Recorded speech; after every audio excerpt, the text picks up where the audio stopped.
Do you think entropy exists in a social manner? Entropy is Entropy. chaos. Yeah. It's randomness. Yeah. Do you think chaos exists? 100%.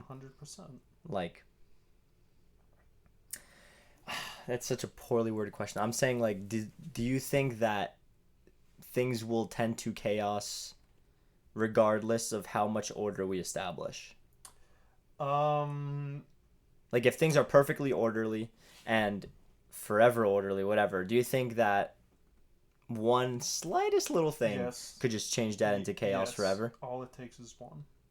That's literally all it takes. World peace can never be truly achieved Yeah, I don't think so either. because all it would take, assuming everyone actually got along with everyone, all it would take to ruin that is one guy or girl saying, I don't like you or I don't agree with you. Yeah, And that's damn true. because what will end up happening is something has to happen. Either A, all of society turns against that individual, in which case it ceases to be utopian because you're going against your own kind. B, there's a division. Some people actually agree with that. The person who went away from the utopia, some people might agree or be convinced by the outcasts to join them, thus creating a division, thus creating a separation between the two groups, thus creating, I don't know, countries.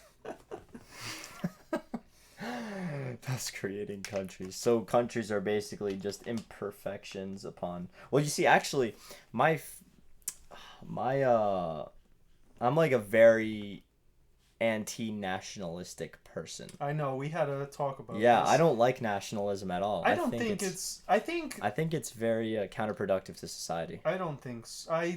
I think counterproductive is not the correct word you're thinking of.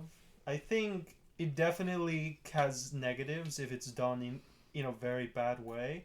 A lot of extremist groups and a lot of horrible things throughout history have been with patriotism and nationalism, Mm-hmm. like bolstering it. Mm-hmm. But at the same time, nationalism, I think, can lead to greatness within the country itself. Right, but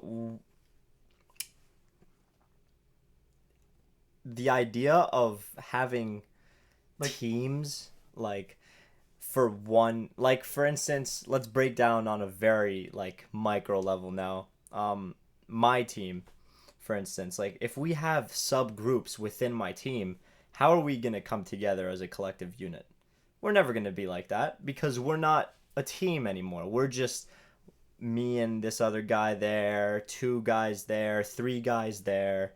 We're just small individualized like little groups you know what? within the unit. You And know, that's what I don't like. I yeah, feel yeah, like if we're humanity, we need to work as a team. I Like get it. having several different teams, different nations in general, that whole idea to me just seems very um it just seems like not the best way to go about things, especially if we're trying to further ourselves as a society. Yeah, let me retract my statement about nationalism because I think I've come up with a better answer. It's not nationalism that I'm against. I think it's united. It's because I'm thinking of like scientists, right? Yeah. There was a computer scientist I learned. I learned about in college that something about algorithms. It was in my algorithms class that one person discovered an algorithm in Mm. America, Mm-hmm. and another person in either Hungary or Eastern Europe somewhere, maybe Russia, maybe Hungary, he discovered a similar algorithm. But these Mm-hmm. two did not know each other. They discovered the same thing like at the same time, Mm-hmm. and it just like you know this leads me to believe or what to think is like imagine how much better things would be if like all the scientists got together, like they worked together. How Yeah. much like quicker or how much more work and discovery can be done. Exactly. But in this situation, these scientists would have a goal in mind. You understand? Yeah, and that's I think So that's a so big problem here's the also. here no that's not the problem. That's the good thing. The bad thing is what does the average person? What's their goal? You know what I'm saying? Like a scientist, their goal is we want to discover something. An athlete, their goal, like if you're a soccer player or a basketball player, their goal is I want my team to be good. I want to win. So they're working together with all these people. what's the average person's goal? Hmm. And that's where nationalism can supply that answer. It's like, well, do you love your Oh. country? It's like, well, if you do, you'll work hard and be better than all the other countries, supplying the whole country with a goal which gets a lot of work done.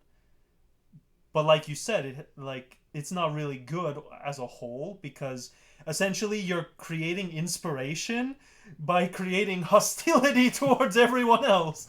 You're saying you see the Chinese, you see the Russians, you see the Soviets. It's like, yeah, we got to be better than them.